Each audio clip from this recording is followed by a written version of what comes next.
अस्सलाम वालेकुम everyone, this is Asim Noor, your physics teacher and you are watching my YouTube channel knowledge fiesta. Students, आज हमारी next NEET physics past year question की third video है और आज हम मज़ीद 10 एमसीक्यूज़ डिस्कस करेंगे जो कि पास्ट ईयर में से आ चुके हैं, ये पास्ट ईयर में से लिए गए हैं।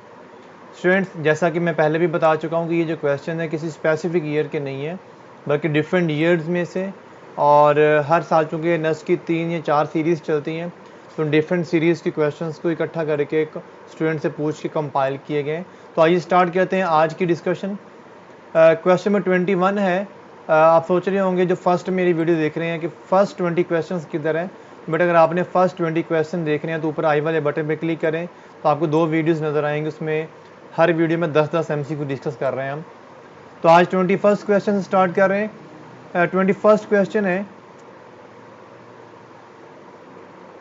when the temperature of the body increases from T to delta T to T plus delta T, its moment of inertia increases from I to I plus delta I. If alpha is the coefficient of linear expansion of the material of the body, then delta I over I, neglecting higher orders of alpha. Students, आप लोगों को पता है कि जो moment of inertia है उसका relation क्या होता है, I is equal to M R square. I is equal to M R square, ये एक जर्नल रिलेशन है। उसके बाद ये शेप पे भी डिपेंड करता है और बॉडी के मैस और साइज़ पे भी डिपेंड करता है। बहरहाल एक जर्नल रिलेशन है M R square for point body. अब स्टूडेंट्स कहते हैं जी कि आप फ़र्ज़ कर लें कि जो I1 है वो तो है I, इसे कह देंगे एम आर स्क्वेयर, इसे R1 कह दें आप। जब टेम्परेचर बदलेगा तो उसका लेंथ बदलने से या साइज़ बदलने से उसका मोमेंट ऑफ इनर्शिया बदलेगा। I2 जो है वो है I plus delta I and that is equal to, आप लिख लें एम आर टू स्क्वेयर। ठीक है स्टूडेंट्स, अब कहते हैं जी कि डेल्टा I ओवर I की रेशियो बताएं क्या होगी। स्टूडेंट्स, इसको थोड़ा सा डिटेल से समझ लेते हैं। सपोज करें मेरे पास ये एक रॉड है जिसकी लेंथ L1 है और जब इसको आप हीट करेंगे, यहाँ से हीट करेंगे, ये हीट की है मैंने इसको, तो आप जानते हैं कि इसकी जो लेंथ है वो एक्सपेंड कर जाती है। इसकी लेंथ एक्सपेंड करके फ़र्ज़ कर लें टोटल लेंथ हो जाती है L2, final length L2, initial length L1। तो आप जानते हैं कोफिशिएंट ऑफ लीनियर एक्सपेंशन का formula L2 is equal to L1 into 1 plus alpha into delta T. Delta T है चेंज इन टेम्परेचर। स्टूडेंट्स, ये तो हो गया लेंथ। आपको पता है कि जब लेंथ चेंज होगी तो इसका रेडियस भी चेंज होगा। तो रेडियस का फॉर्मूला क्या बनेगा स्टूडेंट्स, इसके रेडियस का फॉर्मूला बनेगा R two is equal to R1 into 1 plus alpha delta T. ठीक है, अब ये याद रखिएगा। अब आपने करना क्या है, इन रिलेशंस को यूज़ करना है। आपने फाइंड करना है डेल्टा I अपॉन I। तो डेल्टा I को कैसे लिखा जा सकता है, I2 minus I1 over I1। ये जो I है बेसिकली इनिशियल है। स्टूडेंट्स, आप इसको लिख लें M R two square minus M R one square over M R one square. ऊपर से m कॉमन लेके नीचे वाले m से कैंसिल हो जाएगा, यह आएगा R2 square minus R1 square upon R1 square. अब इसको एल्शियम ले लेंगे, एंटी एल्शियम ले लेंगे तो क्या बनेगा, ये R2 square over R1 square minus 1। ये इसका रिलेशन आ गया डेल्टा I ओवर I का। और आप इसमें वैल्यूज पुट कर दें। स्टूडेंट्स, R2 क्या है, R2 is equal to R1 into 1 plus alpha delta T, और इस सारे का क्या आना है, square over R1 square minus 1। Students, ये जो R होल स्क्वेयर है इसका जब R1 का स्क्वेयर लेंगे इस R1 से क्या हो जाएगा, ये कैंसिल हो जाएगा, और कैंसिल होने के बाद ये बाकी बचेगा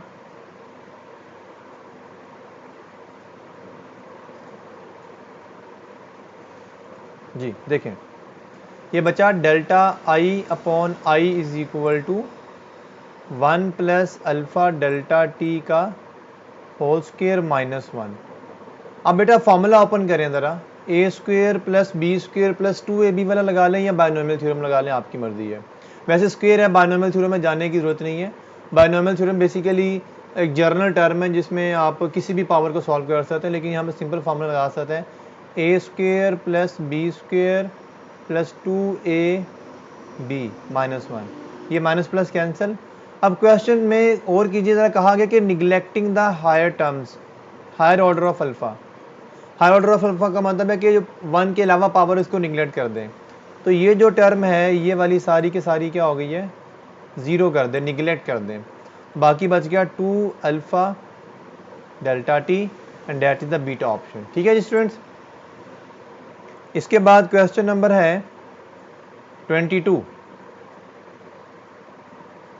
The terminal velocity of a liquid drop of radius r falling through air is v. If two such drops are combined to form a bigger drop, the terminal velocity with which the bigger drop falls through air is ignore any bind force due to air. Students याद रखिएगा, अगर एक ball या एक droplet जो है अगर वो फॉल कर रहा है with the terminal velocity, suppose कर लें v है, और इस तरह के 2 3 4 ये n ड्रॉपलेट्स हैं और सारे के सारों सबका साइज सेम है और सबकी टर्मिनल वेलोसिटी भी क्या है, सेम है। There are n droplets, n drops हैं of same size and same terminal velocity. तो अगर ये आपस में कोलीज कर जाएं और एक बिगर ड्रॉपलेट बना लें, हम कहते हैं ये सारे n ड्रॉपलेट्स कंबाइन होकर एक बिगर ड्रॉपलेट बना दिया, तो बताइए इसकी टर्मिनल वेलोसिटी, इसे मैं v प्राइम कह देता हूँ, ये कितनी होगी। वैसे तो इसके एक लंबा सोल्यूशन है, मैं उस डिटेल सोल्यूशन में नहीं जाऊँगा, बल्कि इसके शॉर्टकट बताऊँगा आपको मैं। ये शॉर्टकट आप नोट कीजिएगा, लेकिन उस शॉर्टकट को इस्तेमाल करते हुए एक बात का ख्याल रखना है कि सारे ड्रॉपलेट्स का साइज़ और सारे ड्रॉपलेट्स की जो वेलोसिटी है वो टर्मिनल वेलोसिटी वो सेम होनी चाहिए। तो बेटा v प्राइम का फॉर्मूला होता है n/2/3 v प्राइम जो है वो बिगर ड्रॉपलेट की टर्मिनल वेलोसिटी है, n नंबर ऑफ ड्रॉपलेट्स हैं और v एक सिंगल ड्रॉप की टर्मिनल वेलोसिटी है। हमें गिवन है 2 ड्रॉपलेट्स, देयर आर 2 ड्रॉपलेट्स, इसका मतलब 2 लिखेंगे n की जगह पर 2/3 आ गए इंटू v, इसे लिखें 2 की पावर 2 1/3 लिखा जा सकता है, इसे लिखा जा सकता है 4 की पावर 1/3v, इसे लिखा जा सकता है cube root of 4। So right option is Charlie, जो कि हाईलाइट किया हुआ है। Question number 23। When the engine is switched off, a vehicle of mass m is moving on a rough horizontal road with momentum p. If the coefficient of friction between the road and tires of the vehicle is mu k, the distance traveled by the vehicle before it comes to rest. Students, जो force of friction का formula होता है उसका formula होता है mu N. यहाँ पे mu जो है ये कोफिशिएंट ऑफ फ्रिक्शन है जो कि हमें म्यू के की फॉर्म में गिवन है, और एन क्या होता है, नॉर्मल रिएक्शन। स्टूडेंट फर्ज कर लें एक सरफेस है, इस पर एक बॉडी को प्लेस किया हुआ है, ये सरफेस है, तो इसका जो वेट होगा वो डाउनवर्ड होगा, that is equal to mg, और इस पे जो नॉर्मल रिएक्शन होगा ऊपर की तरफ होगा, और अगर ये बॉडी स्टैटिक है तो नॉर्मल रिएक्शन वेट की इक्वल होगा। इसका मतलब मैं लिख सकता हूँ फोर्स ऑफ फ्रिक्शन लिखूंगा म्यू के mg, अगर क्योंकि फार्मूला में ऑप्शंस में कैपिटल एम या क्वेश्चन में कैपिटल एम मैस कहा गया है, ये हो गया force of friction. Distance find करना है स्टूडेंट्स। अच्छा, मोमेंटम का फॉर्मूला क्या होता है, आप जानते हैं काइनेटिक एनर्जी का फॉर्मूला हाफ mv², इसको लिखा जा सकता है m² v² ओवर 2m। ऊपर m² कर दे, नीचे m से डिवाइड कर दिए, इससे कोई फर्क नहीं पड़ेगा। ऊपर जो mv है वो बेसिकली मोमेंटम है, तो आ गया p ओवर p²/2m। ठीक है कुछ स्टूडेंट्स। अब आपने फाइंड करना है डिस्टेंस। स्टूडेंट्स अब अगर आप लगाएं वर्क एनर्जी प्रिंसिपल, इसे कह दें equation number 1। Work energy principle कहता है work done is equal to change in kinetic energy, final kinetic energy minus initial kinetic energy. Students final kinetic energy तो जीरो हो जाएगी, ये फाइनल है, ये जीरो हो जाएगी because body comes to rest. और इनिशियल काइनेटिक एनर्जी हो जाएगी माइनस, इसका मतलब आ गया W is equal to minus kinetic energy. अच्छा यहाँ पे फोर्स ऑफ फ्रिक्शन है, इसलिए वर्क डन का फॉर्मूला है माइनस FD माइनस, और काइनेटिक एनर्जी हमने क्या निकाली है P square by 2m, capital M लिख लें क्योंकि गिवन में कैपिटल M है।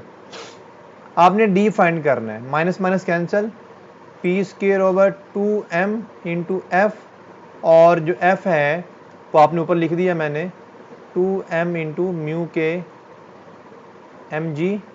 स्टूडेंट्स क्या बन गया P स्क्वायर अपॉन 2 म्यू के m square g, right option is alpha. इसके बाद क्वेश्चन नंबर है 24। A projectile is given an initial velocity of I plus j 2j where I is along the ground यानी along x-axis and j is along the vertical, g10 the equation of its trajectory। Students velocity given है, velocity के दो components हैं vix plus viy। Given basically initial velocity के दो components हैं, एक x component एक y कंपोनेंट। तो हमें गिवन है उसको कंपेयर कर लेते हैं, ये लिखा हुआ है i प्लस 2j, ठीक है। अब ये वाला इसका x कंपोनेंट आ गया और ये वाला इसका क्या आ गया y कंपोनेंट आ गया, ये मैंने कंपेयर कर दिया। अब स्टूडेंट्स आप एक फार्मूला जानते हैं s is equal to v into T, यहाँ पे लिखेंगे x, यहाँ पे लिखेंगे x, हॉरिजॉन्टल डिस्टेंस। अगर हॉरिजॉन्टल डिस्टेंस को हम x कह दें, जो हमारी बुक में x ही कहा गया है, तो वेलोसिटी का x कंपोनेंट क्या है, देखिए वेलोसिटी का x कंपोनेंट i कैप के साथ लिखा हुआ है 1, यहाँ पे लिखा हुआ है 1। आई कैप तो यूनिट वेक्टर है ना, उसकी मैग्नीट्यूड लिखनी है 1 जो कंपोनेंट है, और टी आ गया, यानी x इज इक्वल टू आ गया t। अब इसका वर्टिकल कंपोनेंट आप जानते हैं s is second equation of motion v i t minus 1/2 G T square. y component लेना यहाँ से, तो y कंपोनेंट ले लें, और चूंकि अपवर्ड थ्रो किया इसलिए मैंने g की वैल्यू नेगेटिव ले लिया, ये आ गया y, वर्टिकल डिस्प्लेसमेंट y आ गया। वेलोसिटी का y कंपोनेंट है 2, ये लिखा हुआ है 2t माइनस 1/2 जी की वैल्यू 10 टी स्क्वेयर, ये आ गया y इज इक्वल टू 2। आपको पता है बेटा यहाँ से x is equal to T आ रहा है, तो t की जगह पर x लिख दें, माइनस 10/2 5, और t की जगह पर लिख दें x, so that is the alpha right option.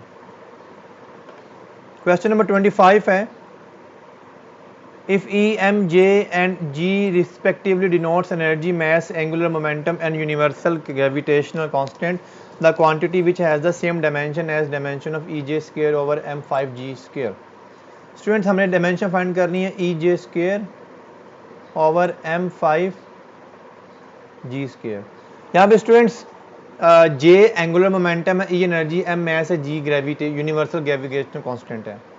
Unit से सॉल्व कर लें या डायरेक्ट डायमेंशन निकाल लें। नॉर्मली यूनिट्स बच्चों को याद होते हैं, एनर्जी का यूनिट होता है न्यूटन मीटर यानी कि जूल होता है, बेसिकली जूल पढ़ते हैं। और जो जे है ये एंगुलर मोमेंटम है, इसका यूनिट होता है न्यूटन मीटर सेकंड, ठीक है। यूनिट से सॉल्व कर लें कि हम बात है डायमेंशन से भी हो जाएगा।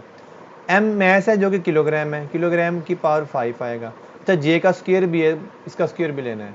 अच्छा जी के यूनिट्स क्या होते हैं, न्यूटन मीटर स्क्वायर पर किलोग्राम स्क्वायर, सारे का स्क्वायर। अब ये यूनिट्स आपको याद होने चाहिए। अच्छा स्टूडेंट्स अब इसको ज़रा सिंप्लीफाई कर लें, newton metre multiply newton square metre square second square over kilogram 5 into newton square metre 4 kg minus 4। अब स्टूडेंट्स आप गौर कीजिए ज़रा, तो ये वाला न्यूटन स्क्वायर से न्यूटन स्क्वायर क्या हो गया, कैंसिल हो गया, ठीक है। इसके बाद बाकी बचा न्यूटन मीटर, ये metre metre square metre cube, तो इसको भी काट दें, यहाँ से क्या बचेगा, यहाँ पे सिर्फ 1 बचेगा। अब ऊपर बचा Newton second square over kilogram, ये किलोग्राम 5 और ये -4 क्या बच गया 1, और नीचे सिर्फ किलोग्राम मीटर बच गया। अब बेटा न्यूटन किसके बराबर होता है, किलोग्राम मीटर पर सेकंड स्क्वायर और सेकंड स्क्वायर वैसे साथ आ गया, किलोग्राम मीटर। ये सेकंड पर सेकंड के, ये किससे कैंसिल, ये इससे कैंसिल। इसका मतलब है नो यूनिट, कोई यूनिट बाकी नहीं बचा। और जिसका यूनिट नहीं होता उसकी डायमेंशंस भी नहीं होती। ऐसी डायमेंशन को लिखा जाता है M naught, L naught, T naught. यानी इसका मतलब है कोई डायमेंशन नहीं, ना एम बचा, ना एल बचा, ना टी बचा, मैस लेंथ टाइम कुछ भी नहीं बचा। और बेटा ये डायमेंशन लेस होगी, इसका मतलब ये हो गया ये डायमेंशन लेस। अब डायमेंशन लेस क्वांटिटीज कौन कौन सी हैं?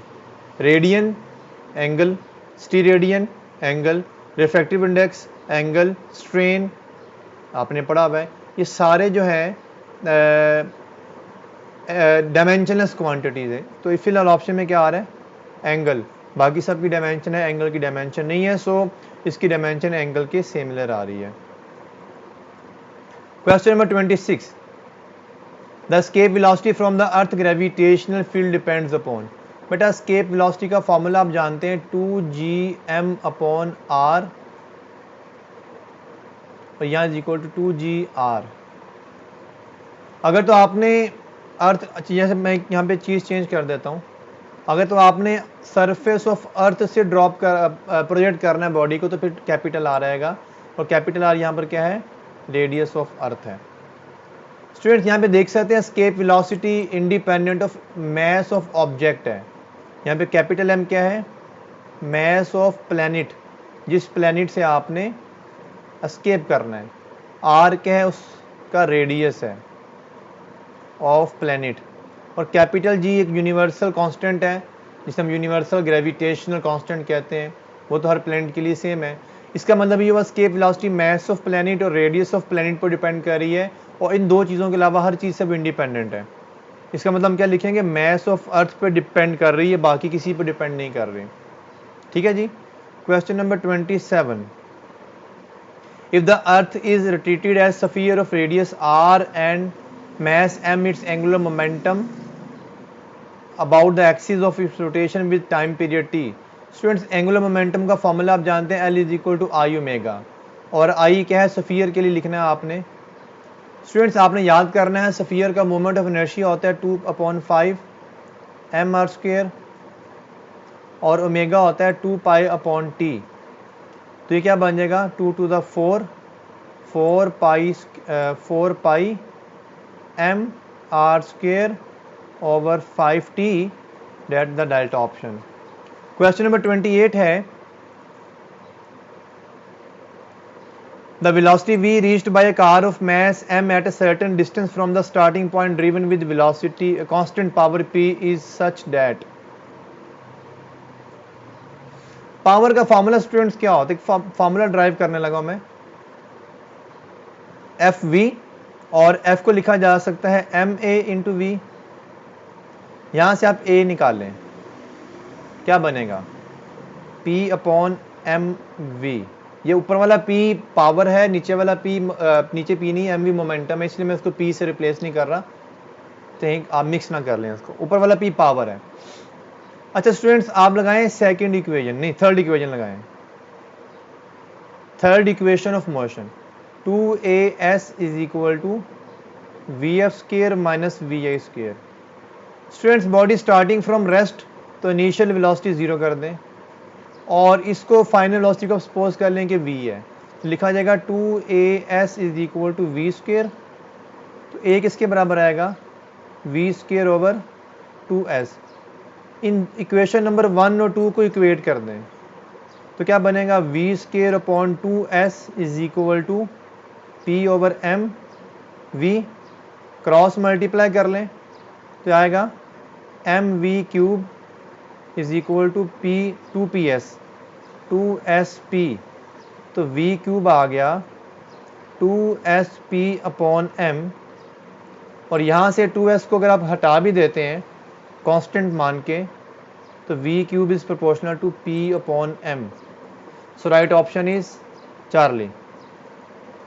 क्वेश्चन नंबर 29 है,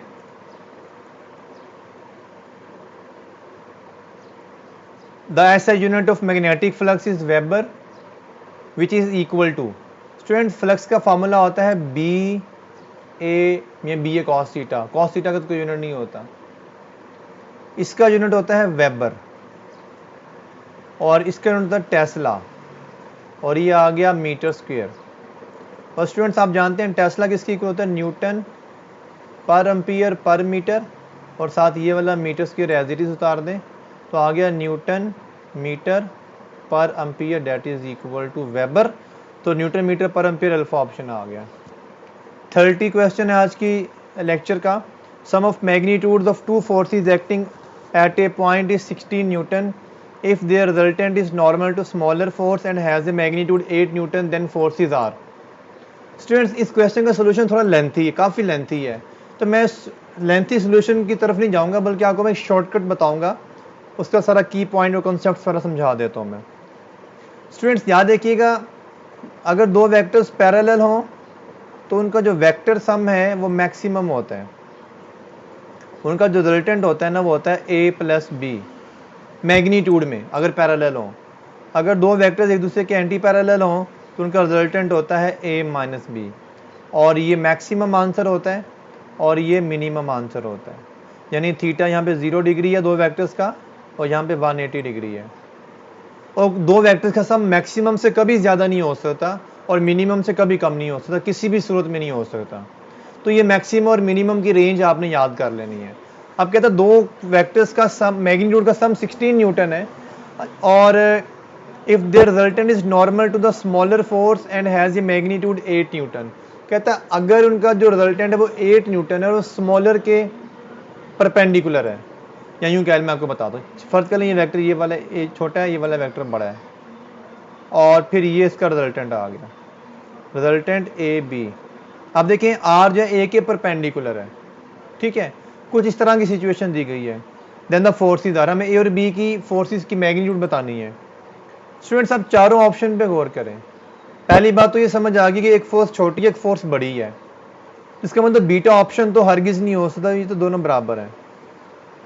हाँ बाकी तीन ऑप्शन हो सकती हैं लेकिन कौन सी ऑप्शन होगी वो देखना है हमें। दूसरी बात अगर देखा जाए तो उसने कहा जी इसका मैक्सिमम सम आ रहा है 16, अल्फा ऑप्शन में 6 और 10 को ऐड करें, 6 प्लस 10 16, ठीक है, ये मैक्सिमम ये ऑप्शन बिल्कुल ठीक है, यानी गिवन डाटा के मुताबिक मैच कर रही हैं। वैसे दूसरी ऑप्शन भी मैच कर रही है लेकिन उसने कहा कि एक छोटी फोर्स एक बड़ी फोर्स है, तो इस सेंस में दूसरी ऑप्शन तो हो ही नहीं सकती। चार्ली ऑप्शन में 4 प्लस 12 इज इक्वल टू 16, यानी ये ऑप्शन भी हो सकती है गिवन डाटा के मुताबिक ठीक बैठ रही है, और ये भी 16, यानी इनका मैक्सिमम तो 16 ही आ रहा है। अच्छा इनका मिनिमम निकालें ज़रा, पहली का मिनिमम क्या निकलेगा, पहली वाली का मिनिमम निकलेगा 4 न्यूटन 10 माइनस 6, यानी कि 16 न्यूटन से 4 न्यूटन की रेंज आ रही है। इसका मतलब है कि जो 8 न्यूटन है वो इस रेंज के अंदर आ सकता है, यानी पहला पेयर जो है वो 4 न्यूटन से लेकर 16 न्यूटन तक आंसर दे सकता है, और वो कह रहा है कि 8 न्यूटन आंसर आ रहा है, इसका मतलब ये हो सकती है। दूसरी तो हमने पहले निकाल दी हुई है। तीसरी ऑप्शन 12 और 4 का मिनिमम आंसर क्या आएगा, 8 न्यूटन।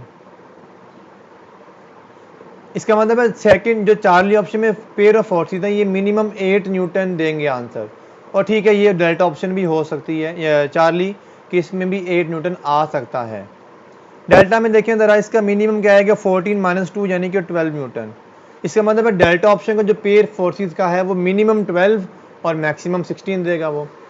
अब क्वेश्चन में कहा गया है कि 8 न्यूटन आंसर आ रहा है, इसका मतलब डेल्टा ऑप्शन भी गया, वो तो 8 दे ही नहीं सकता।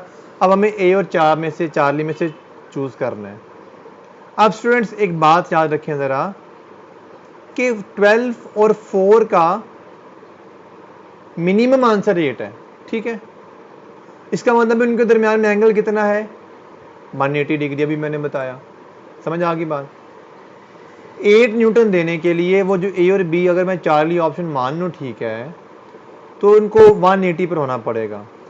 अब मुझे बताइए जब 180 पर होंगे यानी कि ए वेक्टर ये वाला है और बी वेक्टर ये वाला है, बी बड़ा है चलें जी, तो इसका जो रिजल्टेंट आएगा वो किस डायरेक्शन में होगा, जब ऐड करेंगे तो वो इतना तो कैंसिल हो जाएगा ये वाला, तो रिजल्टेंट तो सिर्फ ये वाला बचेगा। तो क्या ये आर वेक्टर ए के परपेंडिकुलर है, नहीं, ये तो पैरेलल है और एंटी पैरेलल है। जबकि वो कह रहा है कि जो 8 न्यूटन फोर्स आंसर आएगा उसमें जो रिजल्टेंट होगा वो छोटी वाली फोर्स के परपेंडिकुलर होगा। इसका मतलब फिर एक ऑप्शन बच की delta is the right option. अच्छा, ये तो मैंने सारा समझा दिया है ऑप्शंस को एलिमिनेट करके। पहले मैंने बीटा को एलिमिनेट किया, फिर मैंने डेल्टा को एलिमिनेट किया, फिर मैंने चार्ली को देखा वो तो बनता ही नहीं है, फिर अल्फा बन गया। ये तो सारा ट्रिक मैंने बताई है। अदरवाइज ये जो सोल्यूशन काफ़ी लेंथी है, तकरीबन पूरे एक पेज का है, तो मैं सोल्यूशन पे नहीं गया। तो इंशाल्लाह नेक्स्ट वीडियो में जल्द हाजिर होंगे। और अगर आपके पास भी कोई क्वेश्चंस हैं तो आप कमेंट बॉक्स में करें, या मुझे हमारा जो व्हाट्सएप ग्रुप है उसमें अगर आपने ज्वाइन नहीं किया हुआ तो इस वीडियो की डिस्क्रिप्शन में लिंक गिवन है, उससे ज्वाइन कर लें, या मुझे व्हाट्सएप पे मैसेज कर दें क्वेश्चंस, तो मैं क्वेश्चन को भी इन डिस्कशन सीरीज़ में ऐड कर लूँगा। अपना ख्याल रखिएगा। अल्लाह हाफिज़।